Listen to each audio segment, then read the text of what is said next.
नमस्कार। देश की बात में पहले बात किसानों की। केंद्रीय कैबिनेट ने गन्ना किसानों को लेकर अहम फैसला किया है। गन्ने की एफआरपी अब 290 रुपए क्विंटल की गई है। 5 करोड़ गन्ना किसानों को इससे फायदे का दावा भी है। एथेनॉल का उत्पादन सरकार बढ़ाएगी। पहले से गन्ना किसानों का बकाया घटेगा। इससे पहले कल रात ही आपको बता दें कि पंजाब के मुख्यमंत्री कैप्टन अमरिंदर सिंह ने गन्ना किसानों से मुलाकात की। उन्होंने गन्ने के दाम 310 रुपए से बढ़ाकर 360 रुपए प्रति क्विंटल कर दिए हैं। इससे किसान एकता मोर्चा भी खुश दिखा। उन्होंने इस बारे में ट्वीट कर पंजाब सरकार और मुख्यमंत्री का धन्यवाद किया। इसी फोटो पर मुख्यमंत्री ने भी ट्वीट कर कहा कि किसान हमारी शान है और सबसे बड़ी प्राथमिकता भी। बहरहाल ये बात और है कि किसान पिछले 4 सालों से ये दाम बढ़ाने की मांग कर रहे थे। जल्द ही पंजाब में विधानसभा चुनाव भी होने वाले हैं। तो कल ही कांग्रेस के राहुल गांधी ने किसानों के संदर्भ में कहा था कि 29,000 करोड़ की वेयर हाउसिंग और 2.10 MLT यानी लाखों टन के खाद्य भंडारण को बेचा जा रहा है, जिसका हमारे किसानों पर नकारात्मक असर पड़ेगा। उधर हिमाचल प्रदेश से आज एक खबर वायरल हो रही है कि सेब के दाम पिछले साल की तुलना में कथित तौर पर 16 रुपए प्रति किलो घटा दिए हैं। 26 अगस्त से खरीद शुरू करेगी निजी कंपनी। जानकारों का कहना है कि इसलिए ही तो किसान MSP तय करने पर जोर देते रहे हैं। हालांकि कुछ देर पहले हिमाचल प्रदेश के मुख्यमंत्री जयराम ठाकुर ने भी इस मामले पर अपना बयान दिया है।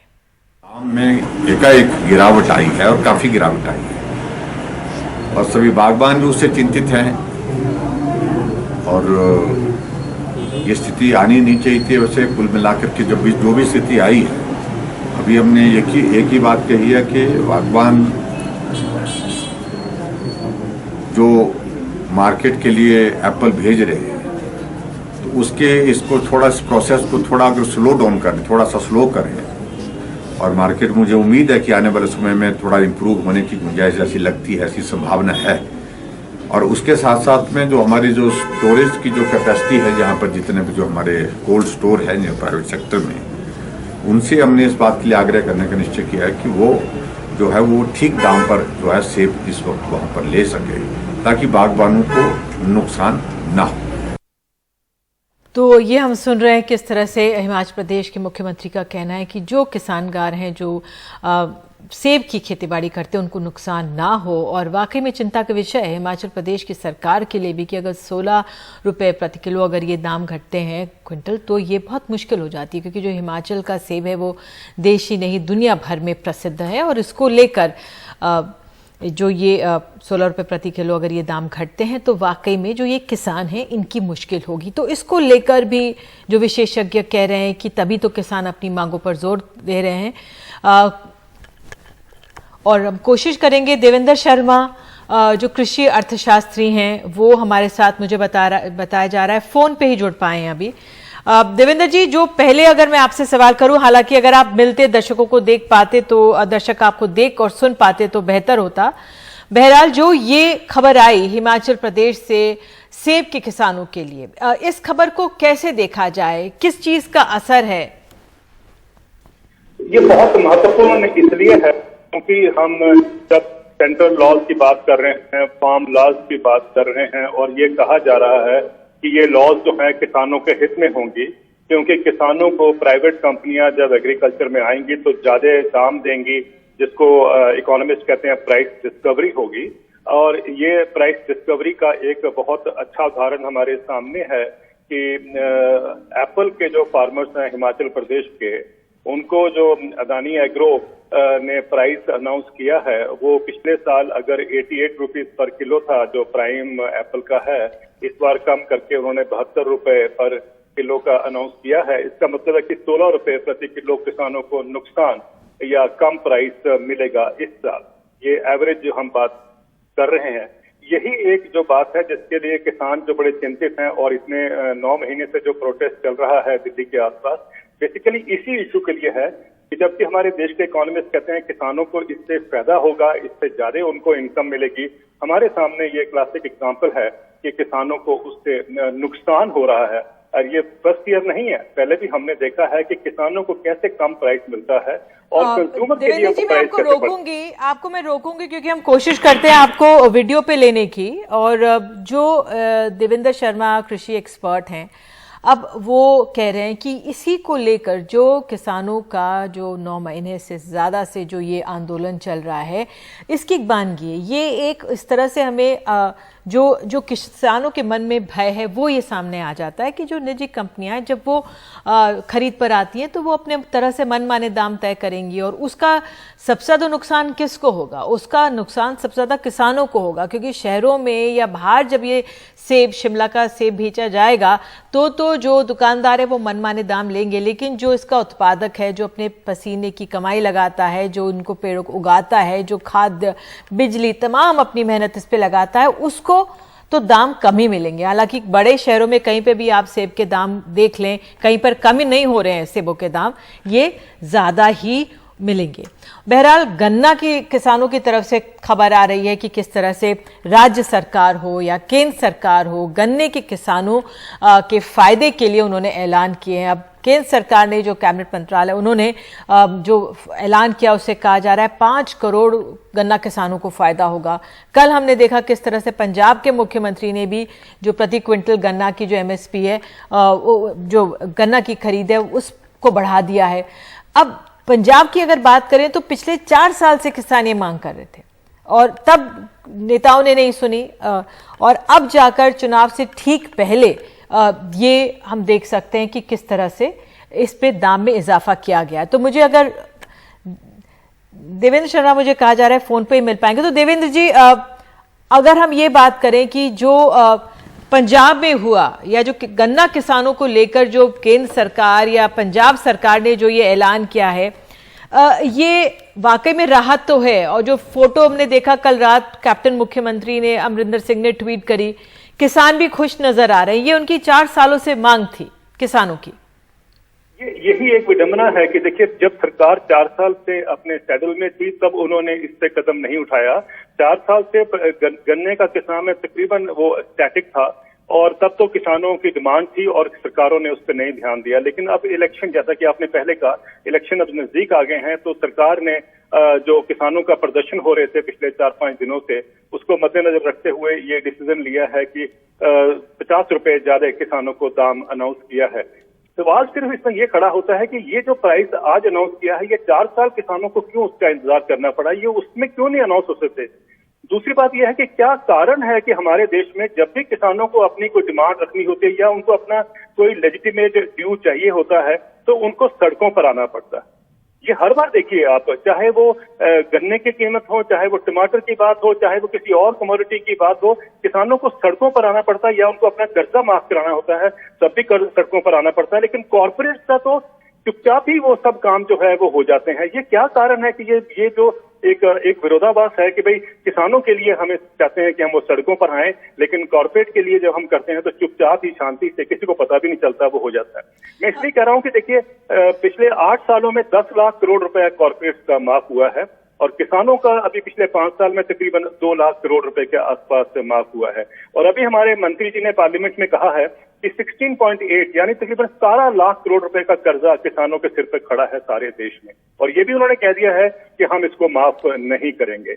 लेकिन अभी आने वाले दिनों में देखेंगे, अभी आप जो NPA बढ़ रहा है स्पेशली लॉकडाउन के पीरियड के बाद, वो उसमें सरकारें अभी इसमें वो उस इश्यू को एड्रेस करने में लगी हैं कि कैसे उसको एड्रेस किया जाए। ठीक है देवेंद्र जी, मेरा आखिरी सवाल आपसे ये है, क्योंकि आप देख तो पा नहीं रहे हमें, तो आखिरी सवाल मैं आपसे ये पूछूंगी कि राज्य सरकारें और केंद्र सरकार कह रही हैं, दावे कर रही हैं कि किसानों के हित में तमाम कदम उठा रही हैं, लेकिन जो आपने भी बात कही कि जो एक किसान को जब उसकी फसल तैयार होती है उस समय पर दाम क्या मिल सकते हैं, क्योंकि जब वो उसको नहीं मिलते हैं तो वो ऋण उस पर चढ़ता जाता है।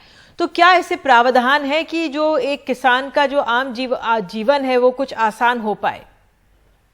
ये बहुत महत्वपूर्ण इसलिए भी है क्योंकि हमने अक्सर देखा है कि जो किसानों का कर्जा जो बढ़ता गया है या किसानों की आत्महत्याएं जिस तरीके से हुई हैं, वो उसका मुख्य कारण यह है कि किसानों को एक तो जो उनका लेजिटिमेट प्राइस मिलना चाहिए, जो उनका हक बनता है वो नहीं मिलता, और दूसरा ये है कि वो टाइम पर नहीं मिलता। अब गन्ने की बेल्ट में ही देखिए कि वो प्राइसेस अगर 2-3 साल अगर एरियर जो किसानों को नहीं मिलता है और उसके इंतजार करना पड़ता है, तो उसमें ऐसा नहीं कि गन्ने के बेल्ट में आत्महत्याएं नहीं हुई है, वहां भी आत्महत्याएं हुई हैं। आफ्टर ऑल फैमिली चलानी है किसानों को भी, उनको भी आगे इन्वेस्टमेंट करनी है, तो वो जो एक अपॉर्चुनिटी है वो लॉस हो जाती है। लेकिन कहीं ना कहीं हमारे इकोनॉमिक सोच में ये आता ही नहीं है कि किसान को टाइमली एक तो उसको प्राइस मिलना चाहिए, और दूसरा है कि उसको जो उसका लेजिटिमेट बनता है, जो उसका राइटफुल प्राइस है वो उसको मिलना चाहिए। ये दो चीजें अगर हो जाती हैं तो मेरा मानना है कि किसानों की बहुत सी दिक्कतें दूर हो जाएंगी। इसलिए मैं हर बार कहता हूं निधि जी कि अगर एक ईज ऑफ डूइंग बिजनेस आ सकता है, जिसपे इतना जोर है इतने सालों से, क्योंकि वर्ल्ड बैंक ने कहा है, तो ईज ऑफ डूइंग फार्मिंग क्यों नहीं आ सकता हमारे देश? ईज ऑफ डूइंग फार्मिंग की हम तैयारी क्यों नहीं कर सकते, जहां पर हम ये सब जो बॉटलनेक्स हैं उनको हम एड्रेस कर पाए? क्योंकि यही एक स्टेप चाहिए जिससे मेरा मानना है कि बहुत सारी जो दिक्कतें हैं, जो गवर्नेंस के इशू के कारण हैं, वो एड्रेस की जा सकती हैं। बहुत बहुत धन्यवाद देवेंद्र जी हमारे साथ जुड़ने के लिए। और वाकई में अब जिस तरह से जिन जिन राज्यों में चुनाव करीब आते जाएंगे, वहां पर हम किसानों के हितों के ऐलान जरूर जल्दी देखेंगे। ऐसे ऐलान राज्य सरकारें करेंगी। और हम बात अब उत्तर प्रदेश की कर रहे हैं। उत्तर प्रदेश में चुनाव करीब आ रहे हैं, तो चुनावी रणनीति के तहत शहरों के नाम बदलने का भी सिलसिला यहां पर जारी है। अब कुछ और जगहों के नाम बदल सकते हैं। अब पूर्वांचल के जिले मिर्जापुर का नाम विंध्यधाम करने और उन्नाव का मियागंज जो ब्लॉक है उसका नाम मायागंज करने की मांग उठी है। उन्नाव के डीएम रविंद्र कुमार ने मियागंज का नाम मायागंज करने का प्रस्ताव सरकार को भेज दिया, और योगी सरकार के मंत्री रमाशंकर सिंह पटेल ने मिर्जापुर का नाम विंध्यधाम करने की भी मांग रख दी है।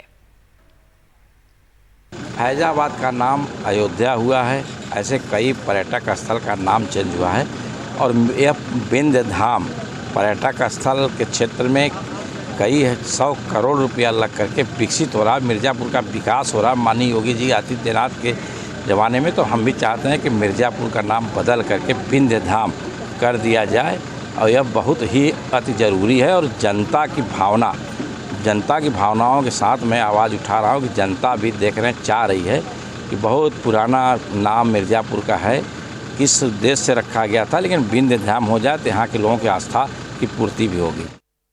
ग्राम पंचायत मियागंज द्वारा ग्राम पंचायत मियागंज का नाम बदलकर मायागंज किए जाने का प्रस्ताव प्रस्तुत किया गया है।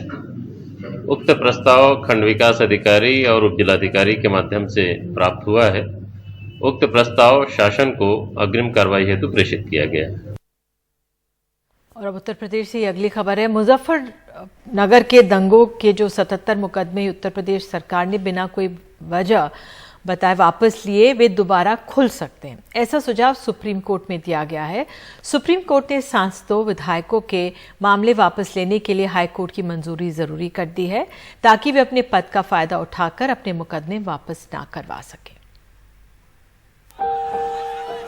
यह मुल्क के सबसे बड़े दंगों में से एक था, इसमें 60 लोग मारे गए और करीब 60,000 बेघर हो गए। दंगों में कई बड़े बीजेपी नेताओं पे भी मुकदमे थे। सुप्रीम कोर्ट में अब 77 मुकदमों की फहरिस्त दाखिल कर कहा गया है कि इन्हें यूपी सरकार ने बिना वजह बताए वापस ले लिया है। इस मामले में एमिकस क्यूरी ने सुझाव दिया है कि हाईकोर्ट चाहे तो इनका दोबारा परीक्षण कर सकता है। याची ने सजा काटने के बाद एमएलए एमपी को चुनाव लड़ने से रोकने की भी मांग की है। सजा काटने के बाद, चाहे आपने रेप किया हो, चाहे आपने डकैती की हो, अगर आपने सजा काट ली, सजा काटने के 6 साल के बाद एक सांसद जो है फिर से इलेक्शन लड़ सकता है। ये जो कानून है रिप्रेजेंटेशन ऑफ पीपल्स एक्ट में जो परमिट करता है इनको दोबारा इलेक्शन लड़ने के लिए, वो बिल्कुल गैर कानूनी है और उसको क्वैश किया जाए। सुप्रीम कोर्ट ने साफ किया कि अगर दुर्भावनापूर्वक मुकदमे दर्ज किए गए हैं तो उन्हें वापस लिया जा सकता है, लेकिन जनप्रतिनिधि शक्ति का दुरुपयोग कर सकते हैं, इसलिए हाईकोर्ट द्वारा इनका परीक्षण जरूरी है।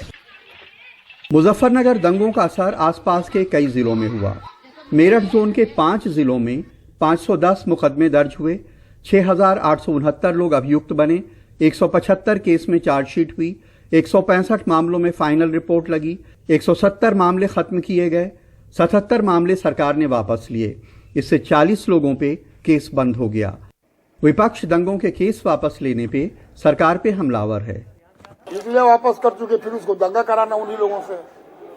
भारतीय जनता पार्टी का दंगा कराना एक मुख्य काम है। हिंदू मुसलमान का नारा देना, हिंदू मुसलमान को अलग करना और हिंदू मुसलमान को दंगा कराने के लिए उकसाना, ये भारतीय जनता पार्टी का काम है। बीजेपी सरकार कहती है कि सपा सरकार ने जिन लोगों को फर्जी फंसा दिया था उनके मुकदमे वापस हो रहे हैं। देखिए, हम समाजवादी पार्टी की सरकार की तरह किसी आतंकवादी के ऊपर से कोई मुकदमा वापस नहीं ले रहे हैं। जिनको सपा सरकार के समय में तुष्टीकरण की घिनौनी राजनीति के अंतर्गत फंसाया गया था, तो जिनको फर्जी तरीके से फंसाया गया था उसमें अगर सरकार कोई कार्रवाई कर रही तो अपने अधिकार के अनुसार कर रही। सरकार दंगों के 77 मामले वापस लेने की मंजूरी मुजफ्फरनगर की अदालत को भेज चुकी है। इसके नतीजे में 40 लोगों के मुकदमे बंद हुए हैं। इनमें मंत्री कपिल देव अग्रवाल, मंत्री सुरेश राणा, बीजेपी एमएलए संगीत सोम, पूर्व BJP MLA Ashok Kansal, VHP नेता साध्वी प्राची, बीकेयू नेता राकेश टिकैत, बीकेयू नेता नरेश टिकैत और पूर्व कांग्रेस एमपी हरेंद्र मलिक शामिल हैं। 321 की एप्लीकेशन अभी 3 या 4 माह पूर्व एक एप्लीकेशन अलाउ हुई थी, जिसमें माननीय सुरेश राणा, संगीत सोम जी और अन्य तमाम नेताओं के मुकदमे वापस हुए थे। उससे पहले भी 321 की एप्लीकेशन अलाउ और रिजेक्ट होती रही है। कपिल जी भी उसमें थे। कई मामलों में न्यायपालिका के अंकुश की बहुत ज्यादा जरूरत होती है और अगर ये मामले दोबारा से खुलते हैं या उनका परीक्षण होता है तो इसको लेकर के ट्रांसपेरेंसी और बढ़ जाएगी। दिल्ली में आशीष भार्गव, मुजफ्फरनगर में दिलशाद और कैमरामैन राजेश गुप्ता के साथ कमाल खान, एनडीटीवी इंडिया। और देश की बात में आगे है, कोरोना के मामले बढ़ रहे हैं। मामलों में 47.6% का उछाल। केरल और महाराष्ट्र में बढ़ रहे हैं केसेस।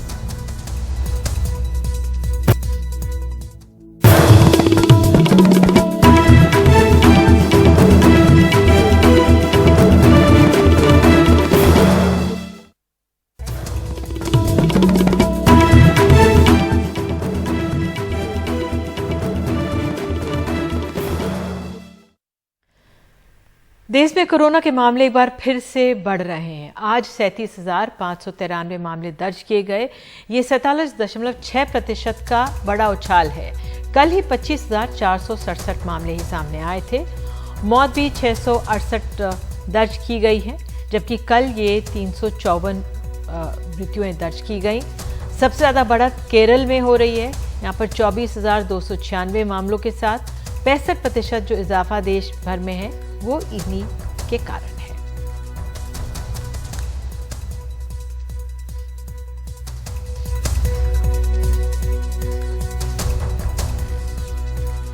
तो महाराष्ट्र में रोजाना औसतन 141 मौतें दर्ज हो रही हैं। जुलाई में मृत्यु दर जो घटकर 2% थी वो बढ़कर 2.11% हो गई है।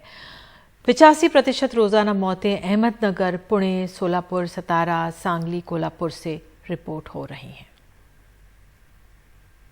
महाराष्ट्र से एक दिन में 288 मौतें रिपोर्ट हुई। इनमें से 119 24 घंटे में दर्ज हुई मौतें थीं और 169 पहले की। संक्रमण के आंकड़े तेजी से नीचे आकर रोजाना करीब 4000 पर अटक चुके हैं और कोविड मौतें 100 से ऊपर बनी हुई हैं। महाराष्ट्र में बीते 24 दिनों में यानी 1 अगस्त से 24 अगस्त तक 3407 मौतें रिपोर्ट हुई हैं। यानी दूसरी लहर शांत होने के दावों के बावजूद राज्य में रोजाना औसतन 141 लोग कोविड से जान गंवा रहे हैं। राज्य की करीब 85% रोजाना मौतें अहमदनगर, पुणे, सोलापुर, सतारा, सांगली, कोल्हापुर जिलों से रिपोर्ट हो रही हैं। राज्य की मृत्यु दर जो घटकर 2% तक जुलाई में पहुंची थी, अब बढ़कर 2.11% पर आ चुकी है।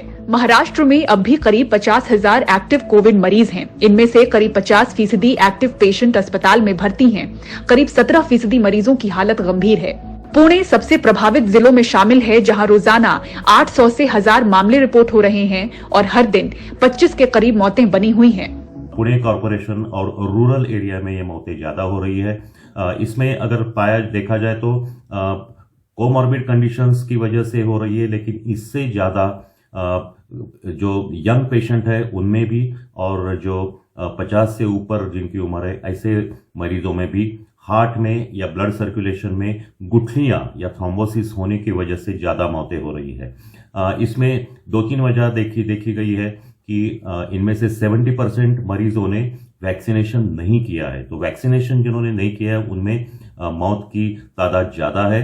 और दूसरी ये बात है कि जिनको कोमॉर्बिड कंडीशंस है और जो कंट्रोल में नहीं रखी उनमें मौतें हो रही है।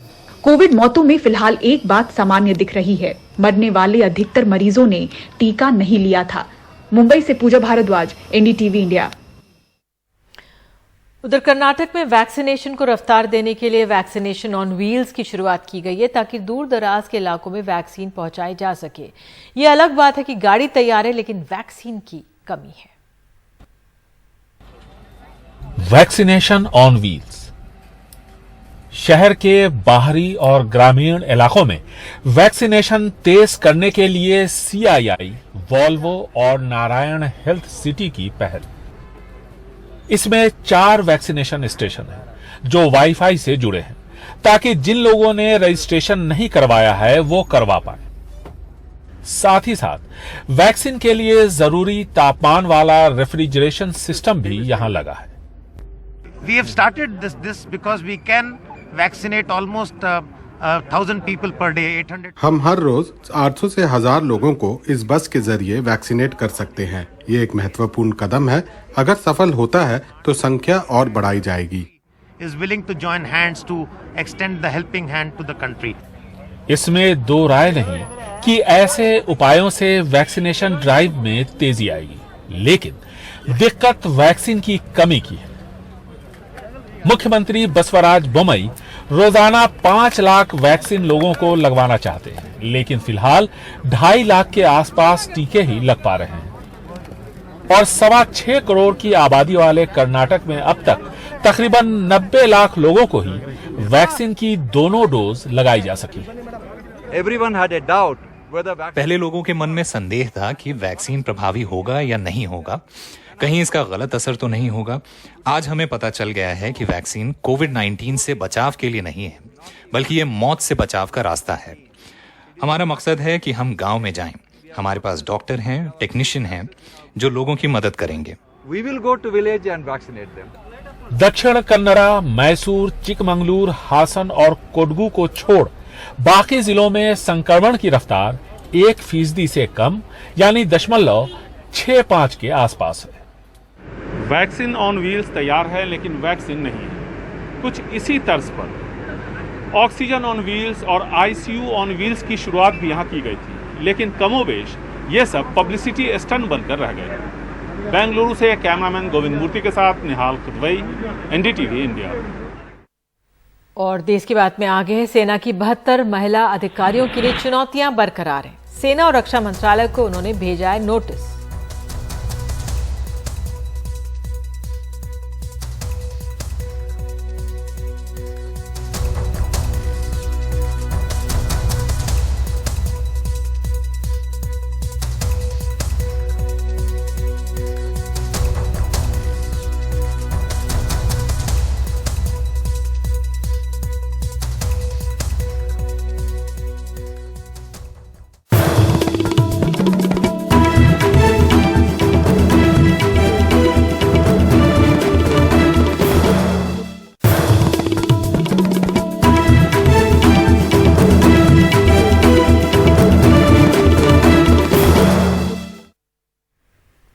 सेना की 72 महिला अधिकारियों ने रक्षा मंत्रालय सहित सेना को नोटिस भेजा है।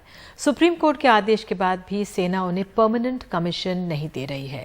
सेना के सूत्रों का कहना है कि इस मामले में फिलहाल कुछ नहीं कह सकते। सेना में कार्यरत 72 महिला अधिकारियों को उम्मीद थी कि सुप्रीम कोर्ट के आदेश के बाद तो उन्हें अस्थायी कमीशन मिल जाएगा, लेकिन इस आदेश के बावजूद उन्हें रक्षा मंत्रालय और सेना को नोटिस भेजना पड़ा है। इन महिलाओं का दावा है, सुप्रीम कोर्ट ने साफ साफ कहा कि अगर महिलाएं मेडिकली फिट हैं, इनके खिलाफ अनुशासन और विजिलेंस का कोई मामला नहीं है और अगर इन्होंने 60% कट ऑफ ग्रेड हासिल किया है तो इन्हें अस्थायी कमीशन दिया जाना चाहिए, लेकिन उन्हें नहीं दिया जा रहा है। सुप्रीम कोर्ट के आदेश 25 मार्च 2021 के हिसाब से परमानेंट कमीशन मिलना था 2 महीने के अंदर, अभी तक नहीं मिला है। हमने ये कहा है कि उनको परमानेंट कमीशन दिया जाए और सुप्रीम कोर्ट ने जो मापदंड तय किए हैं उसके अंदर ही दिया जाए परमानेंट कमीशन। और अगर किसी भी तरह से उनको परमानेंट कमीशन ना दिया गया तो ये सुप्रीम कोर्ट की उच्चतम न्यायालय की अवमानना होगी और उसके बाद हम उसमें बाध्य होंगे आगे सुप्रीम कोर्ट के आदेश की अनुपालन के लिए आगे की प्रोसीडिंग्स करने के लिए बाध्य होंगे। सुप्रीम कोर्ट ने पहले 17 फरवरी 2020 को और फिर 25 मार्च 2021 को कहा कि महिला अधिकारियों को उनका वाजिब हक दिया जाए, सेना में अस्थायी कमीशन दिया जाए। अस्थायी कमीशन यानी रिटायरमेंट की उम्र तक नौकरी और बाद में पेंशन का हक। आर्मी का एक रवैया ये पिछले 2 दशकों में जो हम देखते आ रहे हैं वो ये रहा है कि जब तक कोर्ट की तरफ से एक स्टर्न एक तरह से ऑर्डर ना दिया जाए या एक तरह से उनको स्ट्रिक्टली ना बोला जाए तब तक वो अपने आप इनके लिए कुछ करके तैयार ही नहीं है। आज तक ऐसा कोई जजमेंट अपनी तरफ से आर्मी ने इन वुमेन ऑफिसर्स को नहीं ग्रांट किया है कि 20 साल की सर्विस लेडी ऑफिसर्स ने दी है, ऑलमोस्ट 20 साल से ऊपर की सर्विस दी है, they definitely are meeting all the criterias and they are good, लेकिन वो ये मानने को तैयार ही नहीं है। सेना के सूत्र इस पर चुप हैं, लेकिन ये सवाल बार बार उठ रहा है कि सेना सुप्रीम कोर्ट के आदेश के बावजूद लैंगिक बराबरी को अहमियत क्यों नहीं दे रही है, जबकि बरसों से महिलाएं सेना में हैं। सुप्रीम कोर्ट के आदेश के बावजूद महिला अफसरों को कानूनी नोटिस भेजना पड़ रहा है तो अपने आप में यह सवाल है। अच्छा होता सेना इस मामले में खुद ही कोई पहल करती। नई दिल्ली से राजीव रंजन, एनडीटीवी इंडिया।